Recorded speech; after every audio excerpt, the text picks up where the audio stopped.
Hey everybody, Marty Smith, PokerSitAndGoReport.com.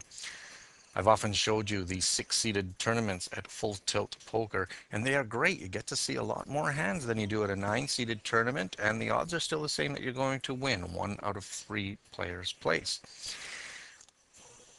I actually like them a bit better because the players who tend to sit at six-seated tournaments generally want more action. They're more loose, they're more crazy, they're more aggressive, and you can sit and watch while all of these players sort of knock themselves off.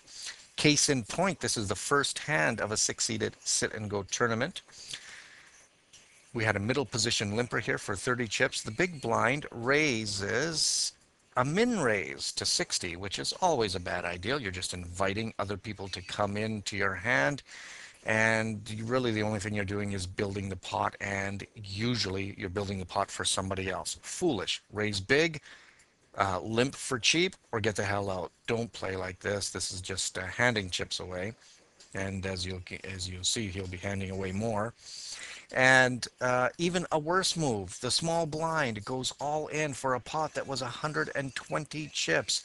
Oh my God. Um, wow. You're going in for 120 chips. The only reason that this works out is because we had even a bigger moron at the table who called with Queen Jack. Who knew what he was thinking? Who knew what either of them were thinking? Look at Queen Jack. What can you expect to be ahead? You can expect to be ahead of suited connectors, where you're a 3 or 2 favorite or random hand. Don't think the guy's going all in with a random hand. He's ahead of you. He might have a pair. He might have ace king, where at best you are on the weaker side of a coin flip. Why would you do that on your first hand? It's just silly. You're not going to be ahead with Queen Jack. On the other hand, let's look at other dopey who had Jack Jack pot of 120 chips. He is going to be ahead of a lot of hands, but how are you going to get value out of that? Usually everyone's going to fold.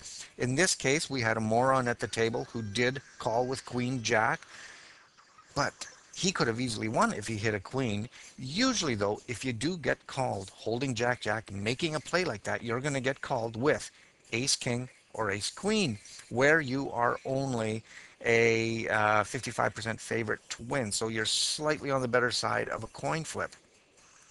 But kids, why would you let your tournament ride on a coin flip with your first hand for a pot of 120 chips? It doesn't make sense. Now, look, he could have put in a value raise, would have got a call.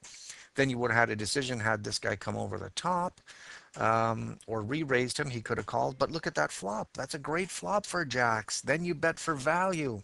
Get this dude to fold. You're not risking your whole tournament. Now, if a bunch of aces and kings, then you save yourself a few chips. You're at 1100, 1200. You still have lots of time to play this tournament. The blinds are only 15 and 30. Am I getting through to you? Oh well. If I'm not, that's fine. You can come to PokerSitAndGoReport.com, sign up for my free video strategy series, and get more lessons just like this one.